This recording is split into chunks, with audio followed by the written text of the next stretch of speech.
Hello, good morning, afternoon, good night. I don't know what time it is on your end, but on my time, I doesn't really matter either, does it? Welcome back to the show. It's good to have you back another week.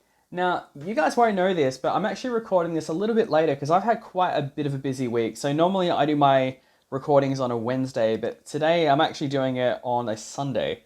So quite a bit of time's gone by. It's been a hectic week. I've got all sorts of stuff going on, tidying up the house, working on stuff. I've got a new job. I think I mentioned that last week, and it's not really relevant what it is or anything like that, but just everything has just been chaos lately. And plus, it's the Christmas season as well, so you guys know what that's like.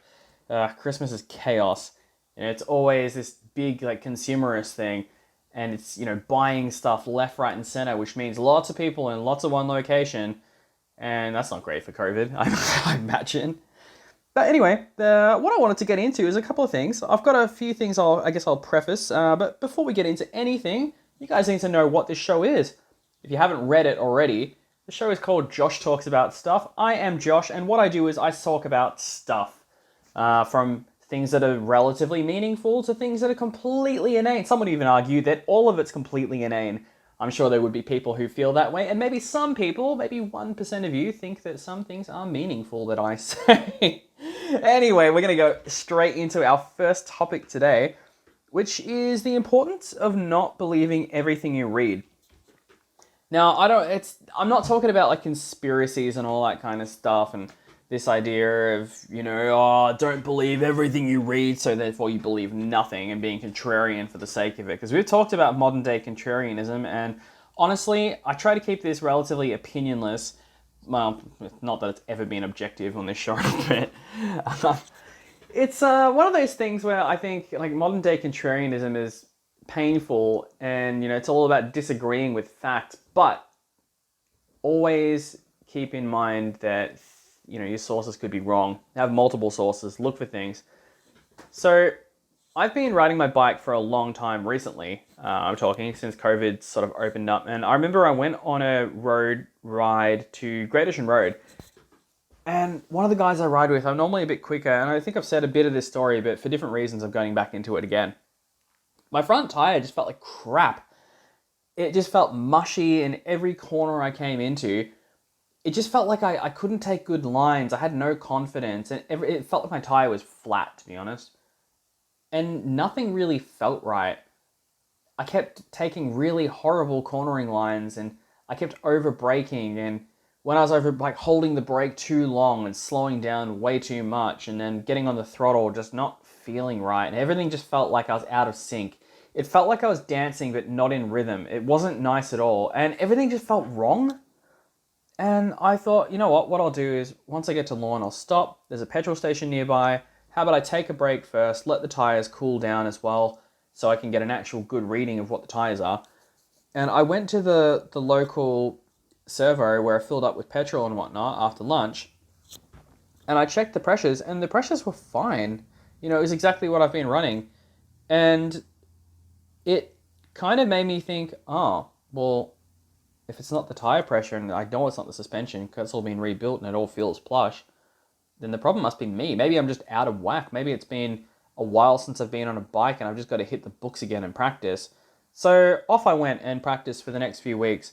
Now, I think last week maybe I said I was up in Birregurra, and the other flip side to that story is that I still had that sort of that anxiety and that apprehension with lean angle as well, that nothing really felt right. And I felt like every time I came into corners, it just felt like something was off, and everything felt heavy, and I didn't feel right, and I just didn't feel like my bike was behaving the same way it used to.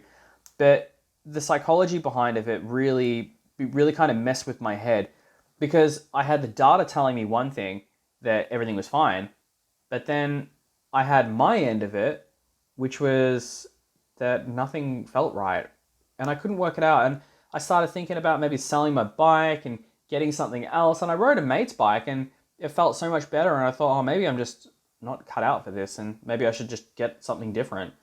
And I started looking at nakeds, and I started seriously pricing up CB1000s, and looking at like GSX-S's, and looking at a bunch of things, looking at even smaller bikes too. I'll ride anything, it's fun. I know I definitely want to get a DRZ 400E and then put motards on it. That's my plan. And I'll get there eventually. Hopefully early next year I'll be able to do that. At the moment I'm just trying to save money and recoup where I was. So when I get to that, everything is going to start happening. So I think things are going to be relatively slow on the video front for a while here on this channel. We've gone through it before and we've got guests who are going to come on soon. But it's just with this busy time, people are off seeing their parents and whatnot. So trying to tee up that time to actually have both of us free, that's kind of a little bit of a difficult hurdle to get over, but we're getting there. But where I was going with this story is I was on my way to work and I realized, I'm doing a lot of highway Ks. So why don't I just make the tires a little bit harder so I don't flat spot them? So I went to a local 7-Eleven and I put air in the tires and it became abundantly clear what the problem was. Because the bike hasn't changed. It feels exactly the same as it did a month or so ago when I checked the pressure. And I bet you what happened was the machine was out of calibration that was in lawn. Because when I put tire pressure in, or maybe it was even me who misread it. Maybe it said 22 psi instead of, say, 32 psi, something like that. And when I put the pressure in, they were way down. They were really, really, really low. So I put in the desired tire pressure I wanted to. You probably notice I haven't mentioned what tire pressure I'm putting in. That's because it's really subjective. Everyone's got a different opinion on this, and I think that deserves more time than I really want to go into. And I'm not an authority when it comes to tire pressure either. I experiment with it, and I highly recommend to you guys too, that if you want to get out there on the bike, experiment with different tire pressures and kind of know what it feels like to be riding on like a low pressure tire or a higher pressure tire. But just keep your throttle control and everything consistent as well, and just ride the same way that you normally do. Or maybe be a little bit more forgiving with your throttle when you're running harder pressures, because it'll turn in really sharp when you're running your tires harder, especially that front tire. But the downside is you're probably going to have a little bit less grip. But it is what it is. It's really subjective, and there's so many different schools of thought on this. I highly recommend, if you want to talk tire pressure, there's a beautiful video done by Dave Moss Tuning. So Dave, Davemoss, Dave Moss, and he'll go into all sorts of depth, far more than I can go into. I believe MC Garage also have another one on YouTube as well, so definitely check out those videos. Because I'm not an expert in this stuff. I can only speak from how I feel and what feels good for me. And what feels good for me might be completely objectively wrong, and it also might not be what feels good for you. And on top of that too, big issues that come into it are things like climate as well. So your climate's really going to be dictating, the type of riding you do is really going to dictate a lot of your tire pressures. And your suspension setup too, and your type of tires. There's so much to it. It's a big, big deal. So it's something I don't really have the authority to talk on. And I'm not a big fan of talking outside of my wheelhouse. So going back to the point though, is the tire pressure was completely different on my bike than what I actually had checked before. The data was wrong. I should have verified it, and I didn't. The veracity of the data was obviously not great. That the tire pressure machine probably was out of calibration. Or look, it could have even been a human error. I could have just been quick and I might have looked at it and it would have been 10 psi out, and I must have, mistaken a 2 for a 3 or something like that. Instead of say 36, it was 26, or 22 instead of 32 or whatever. And that's a big issue as well, is not checking that data. So what I recommend to all of you, and this is something I can say, get yourself one of those little tire pressure gauges. They're tiny ones. They look like a crack pipe with like a bell end on one end. And then you've got a little thermometer looking gauge thing that comes out the other end when you put it on. Get yourself one of those because they're tiny. You can get them on key rings, but I usually would recommend that because it's going to, fly around everywhere and they're relatively clunky and big. But if you've got a little one that you can chuck in your toolkit in your bike, or just in your pillion compartment, or even in your pocket or wherever, in your jacket pocket or something, you just always have it on you. It's a good thing to just check. So what I learned from that lesson was when I put the pressure in my tires, I realized my confidence instantly came back.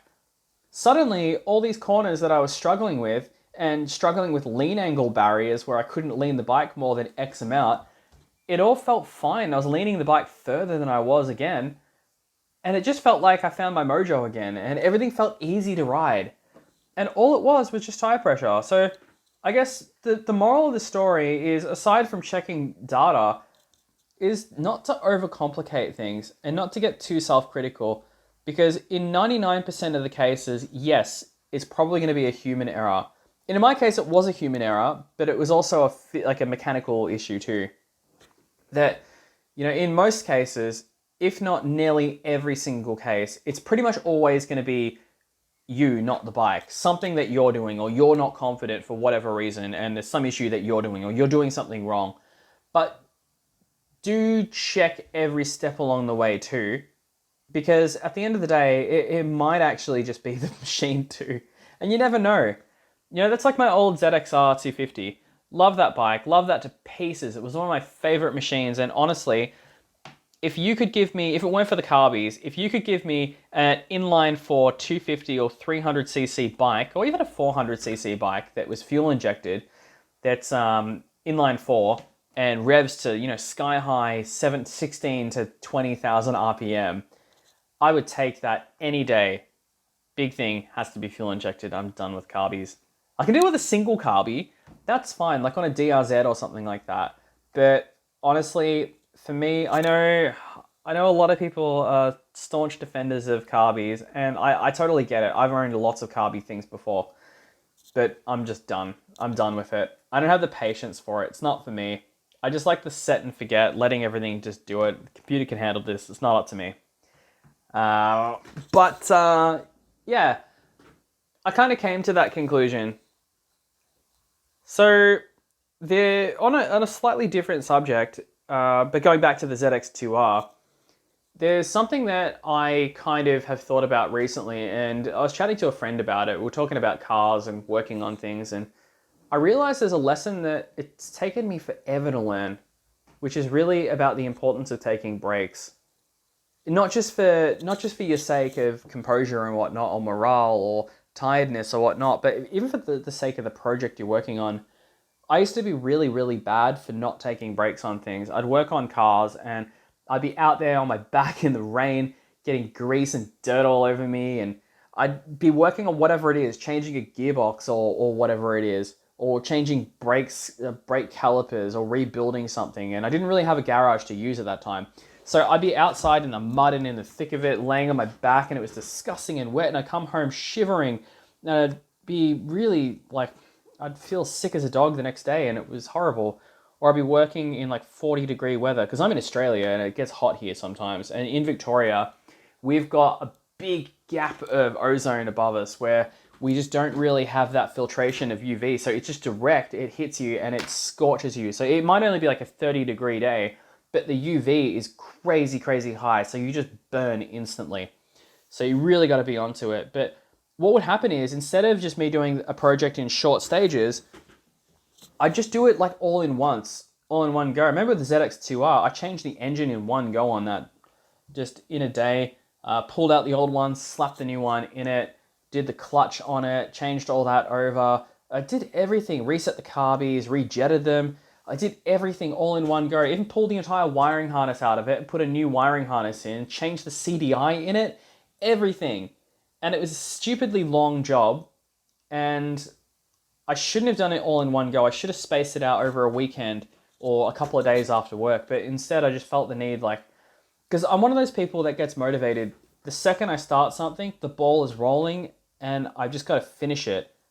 I'm not one to sort of take a break, and I've had to learn to be different. I've had to really teach myself to separate myself from that mindset and go out and say, enough's enough. We've put in, say, an hour's worth of work. Let's go just have 15 minutes and just kill that time.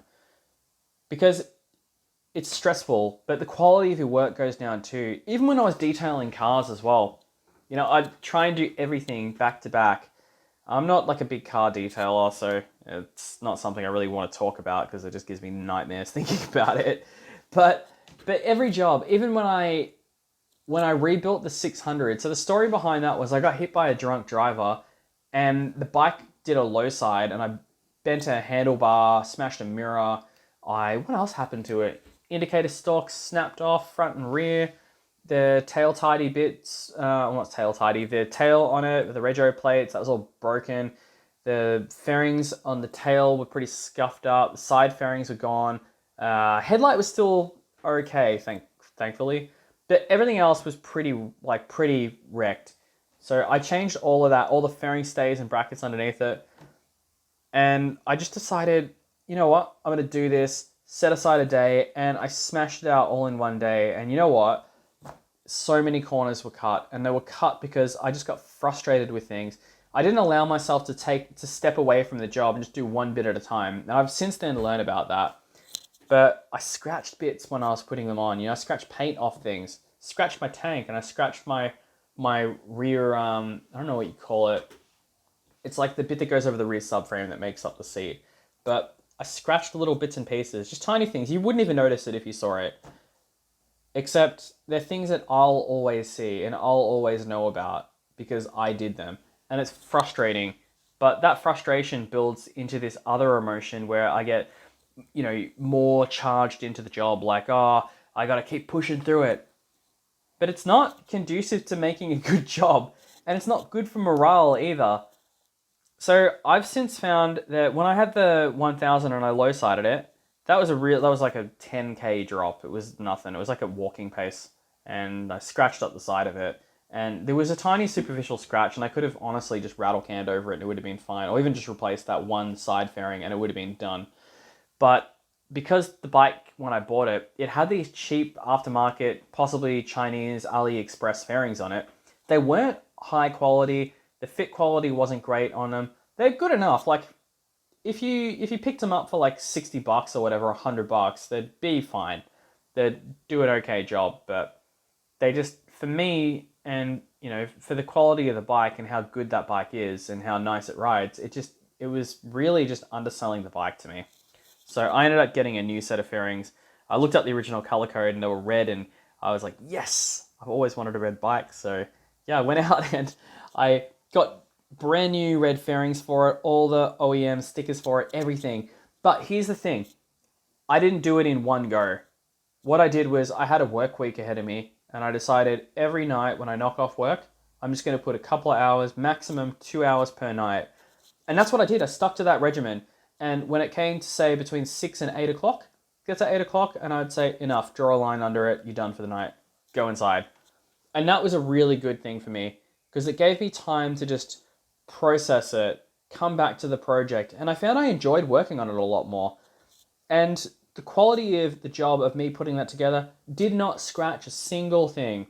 And everything just slowly kind of came together. And by the end of it, I had this stellar looking bike that looked immaculately clean. And I just fell in love with it. It made me so happy. And I still get happy when I look at that bike. Because I know that I did it all myself. And that achievement feels so much better, even though it was spread out over a week, than any day job that I've ever smashed out in one go. So that's something I can speak from experience in.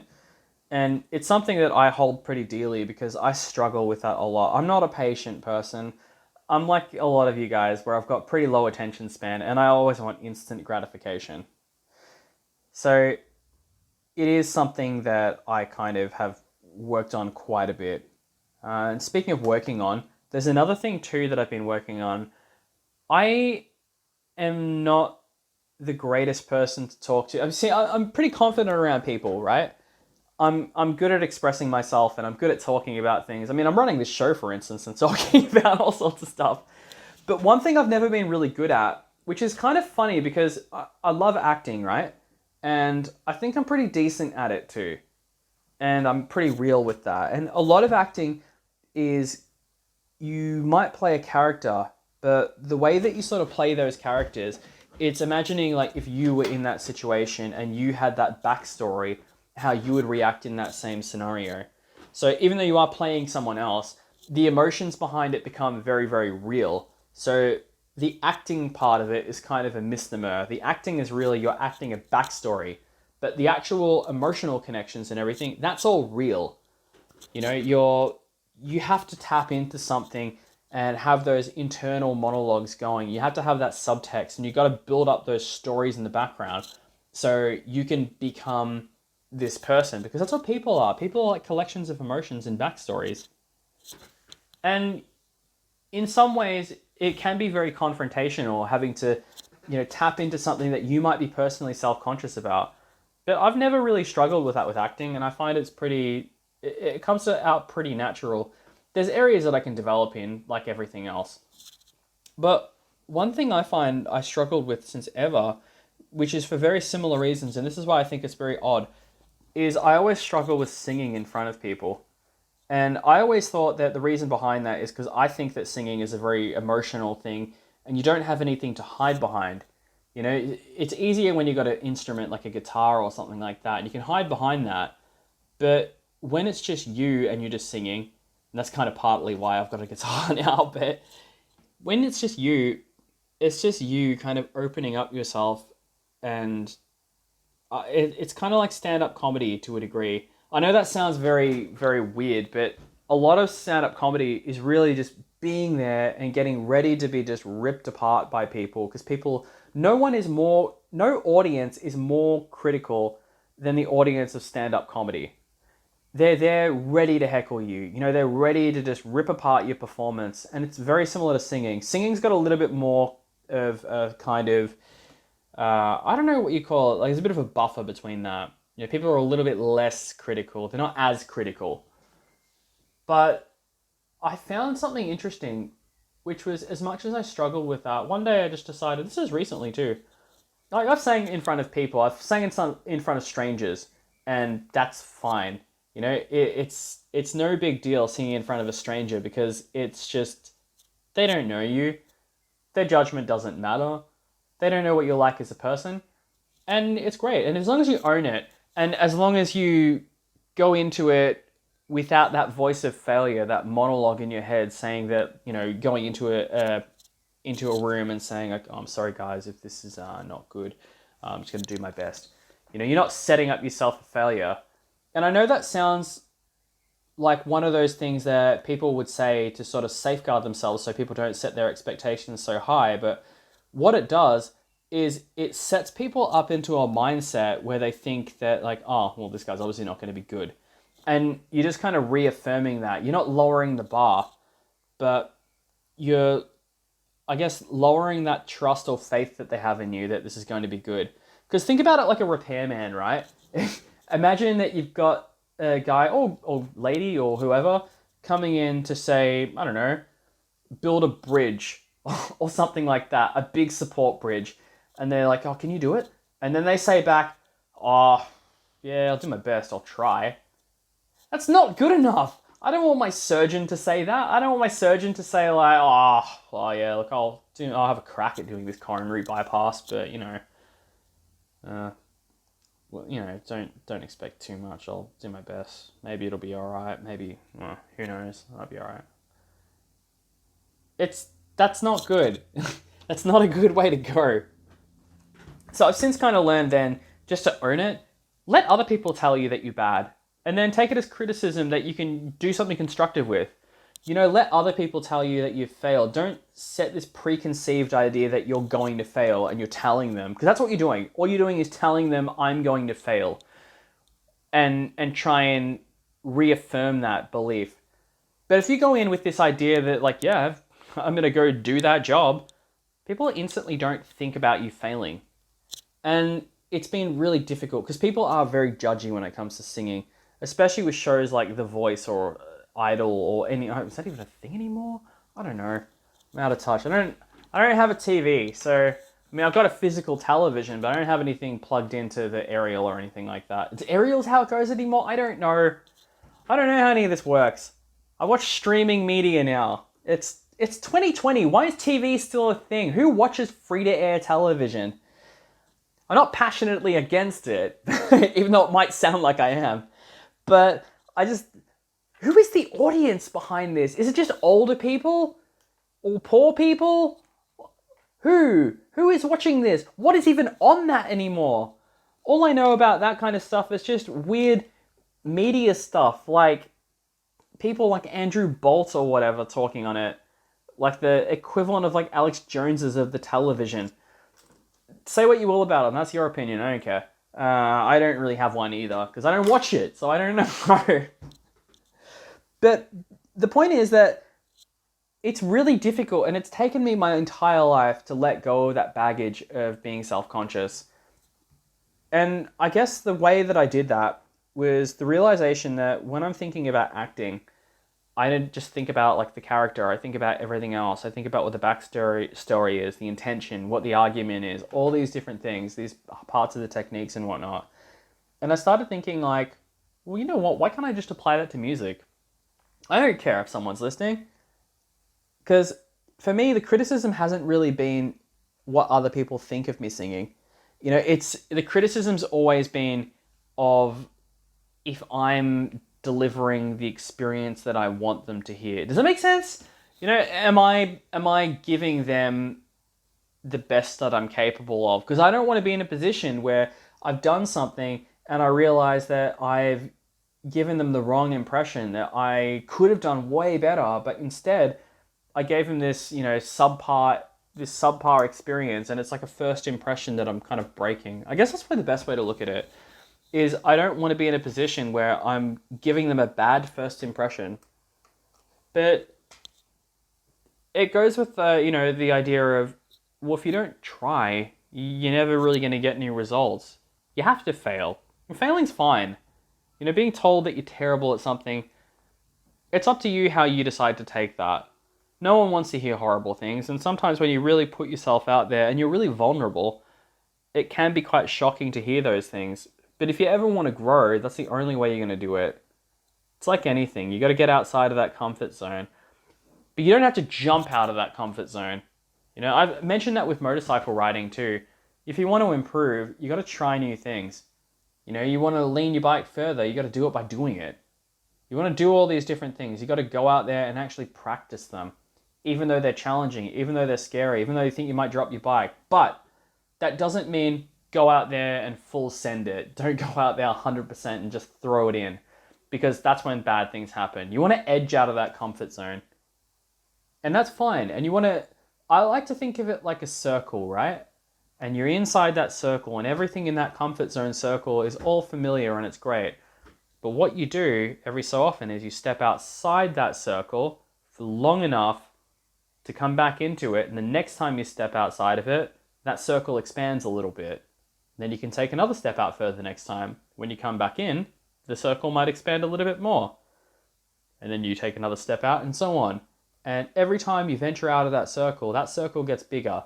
And everything in that becomes more things that you're comfortable with. So that when you're always learning and you're always developing those things that are in that comfort zone, but it gives you a bigger repertoire of tools. You're adding like another tool to your bench. You're not just jumping straight out of it and then drowning, because that's dangerous. So I've got a big bit of news here. Quite a huge bit of news.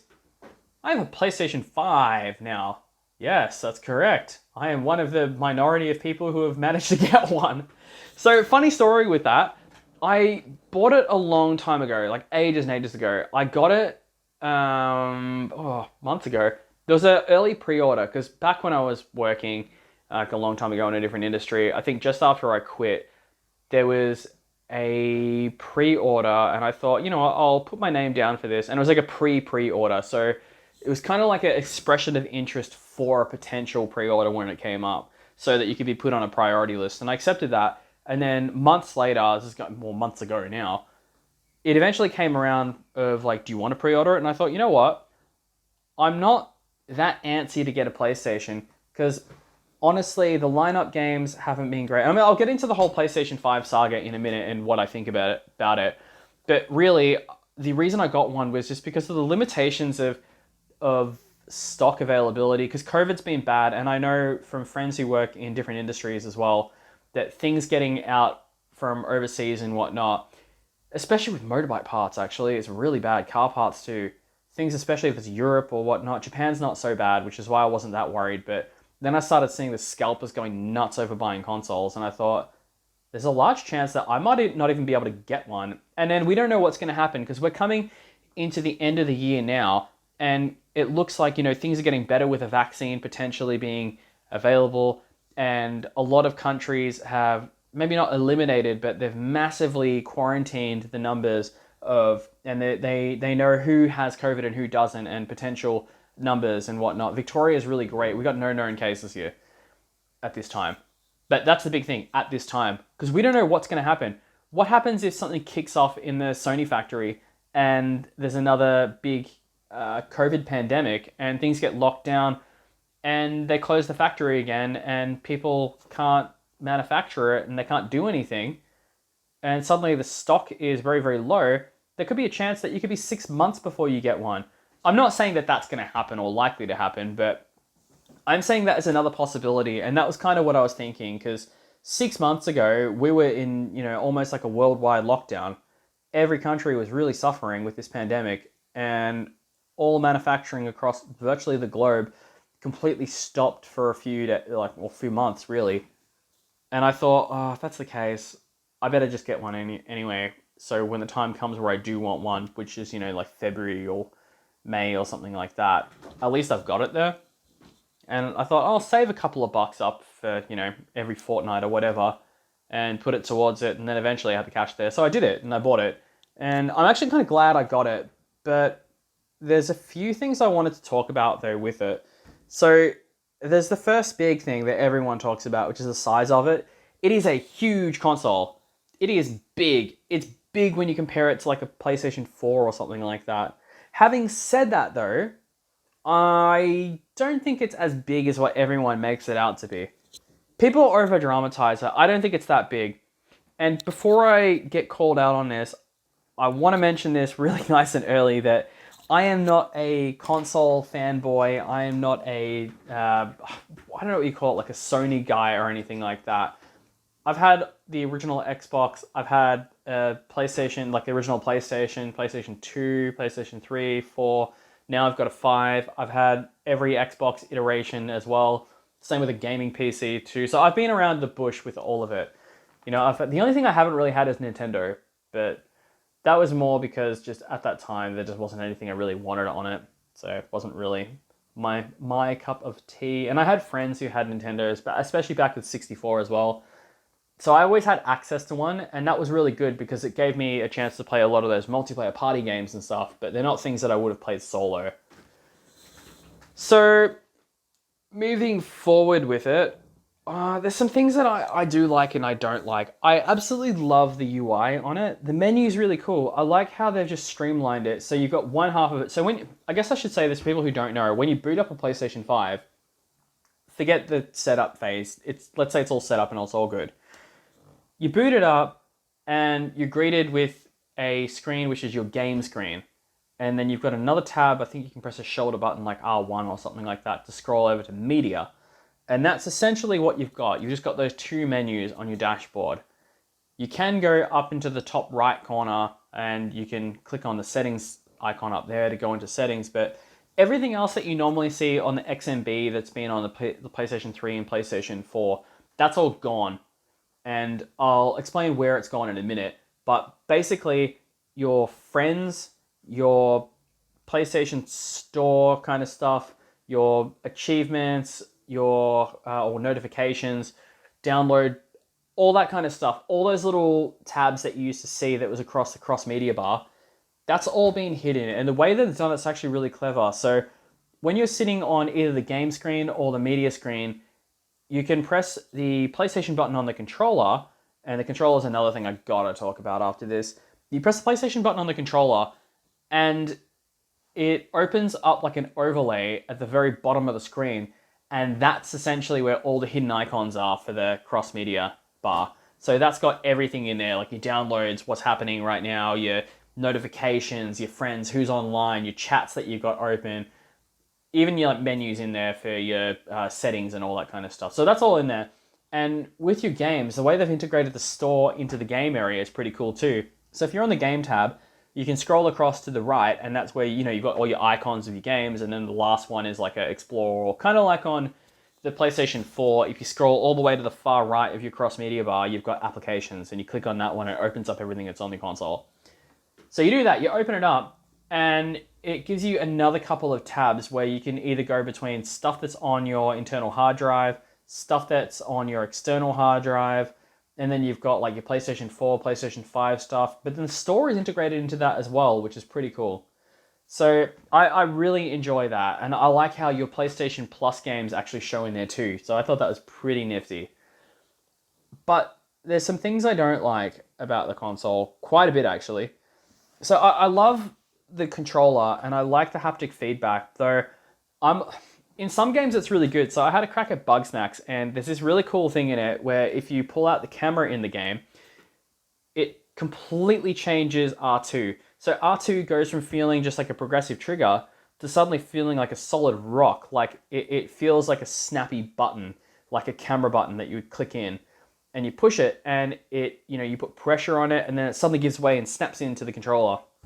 At first, I thought I did something wrong, but no, I was really impressed with that. It was very cool.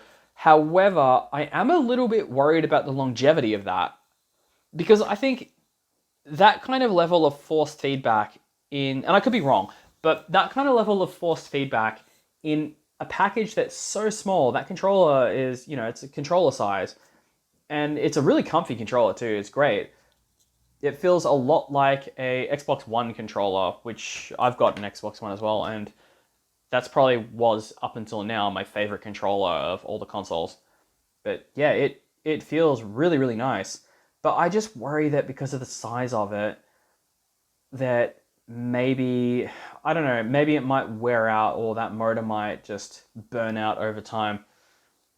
And the force feedback in it's pretty violent too. So it is something where I think like that's one thing. The other issue I do worry about with it is battery life on that controller. So far, really, really good. But as we all know, the PlayStation 3 battery cycles really quickly, and that controller sucks after a while. And PlayStation 4, equally the same. If not, I honestly think the PlayStation 4 battery was worse than the PlayStation 3 battery, because I found that sometimes after a while, I've had a couple of controllers for the PlayStation 4 as well that have gone through, and I honestly think the battery life in those, I've probably gotten maybe like an hour out of them sometime, or maybe not, that's probably a bit extreme, but maybe 2.5 hours max out of a controller.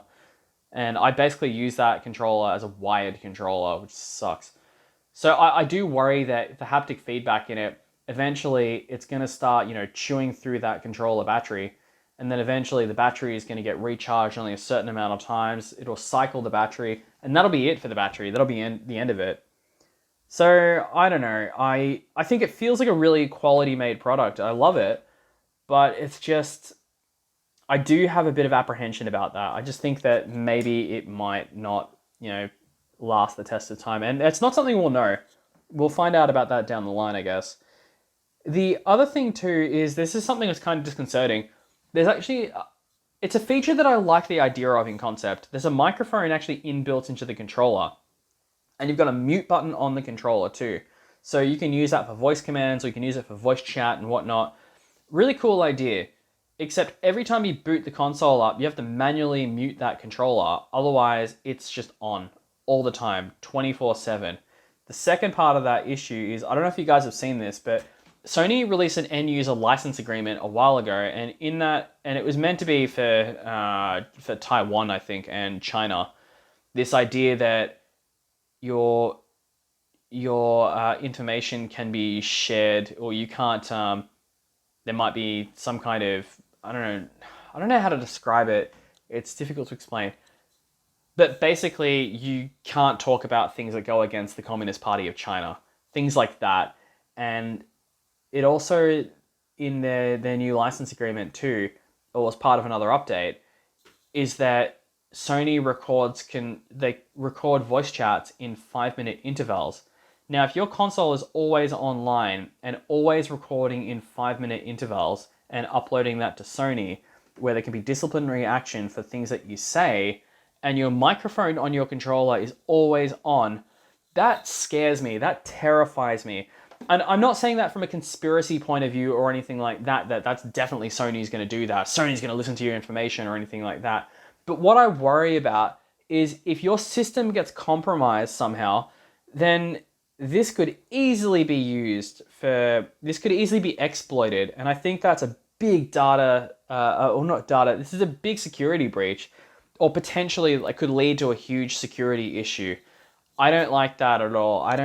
It's like the same kind of issues that can happen with Amazon's Alexa. That terrifies me. I don't like that at all. Like I said, not likely to happen, but it is just something that I'm a little bit wary of. The other thing too is the launch titles haven't been great, to be honest. Bugsnax is fun. I don't mind it. It's innocent fun. Or is it? I don't know. And there's Dark Souls. Not Dark Souls. Demon Souls. I loved Demon Souls. I had that on PlayStation 3. It was one of the first PlayStation 3 games I had. Really loved that game. But anyway, Demon Souls is a game that I really want to get, and I'll get that after I've gone through Cyberpunk and spent some more time with the console. But I just haven't had a lot of time for gaming lately. But aside from that, there really isn't much. There's not a whole lot of chop, and a lot of the games that are coming out, I guess this could have been due to COVID and other issues as well that have happened across the industry. But there's not really a lot until probably March next year coming out. There's a lot of cool games coming out next year, but none of them are really, really early in the year, and hardly anything has come out this year too. And nothing that's really exclusive enough to sort of want a console for. So yeah, that's another big issue as well. But then you've got possibly the biggest issue of all, and this is a thing that I am just stuck on and I'm staggered by. Okay, the elephant in the room with this console that I don't see enough people talking about. Yeah, there's been a lot of bugs and issues that have happened with this game. That's a whole different story. But I think all of those things can be patched out. So all of those things can be worked around. Sony can go through their whole, I don't know what you call it, like their whole, what? I'm really struggling with words right now. Warranty. Sony can go through their warranty claim process with you, and you can get, a new console or refurb console if something like that happens. That's not the issue. The issue to me is the limitations of storage on this console. Number one, the internal storage, I think it's like 860 gig, which is tiny for a modern console. We're looking at 1 terabyte PlayStation 4s and Xboxes at the time. In the previous generation, that's a generation ago. Yes, this has that remarkable solid state drive. No one is disputing that. But it is a weird proprietary size that Sony have made it. And then on top of that, you've got around 300 gig or 330 gig or something like that. I can't remember how much. But there is an alarming amount of system software. So your usable space on this console is 660-ish, I think 667, I believe it is, gig on that console. Now, we've seen file sizes of PlayStation 4 games like Call of Duty and stuff, and you got updates that are like 80 gigabytes on their own. How many PlayStation 5 games are you really going to fit on this console? And I say fit on this console because maybe you're thinking you can use external. Here's the problem. Your external drive only works PlayStation 4 games. Yeah, that's right. So if you've got an external like me, I've got a 3 terabyte external hard drive that I had connected to the PlayStation 4, and I'm really glad that I could just plug it straight into the PlayStation 5 with no issues, and it works fine. The issue that I have with that, though, is I can only use that for last-gen games. Great that the console is backwards compatible. Great that I can use that for external storage. Fantastic that I can download everything from the PlayStation Plus collection and chuck it onto that external drive. Awesome! But the downside to it, though, is once again, how many PlayStation 5 games am I really going to fit on this thing? Now, I haven't really got many PlayStation 5 games. Having said that, though, one of my friends had, I think it was Call of Duty Modern Warfare, the recent-ish one. And he downloaded that, and it's got a free upgrade to the PlayStation 5 version. Awesome. So that game already is like 180 or 200 gig.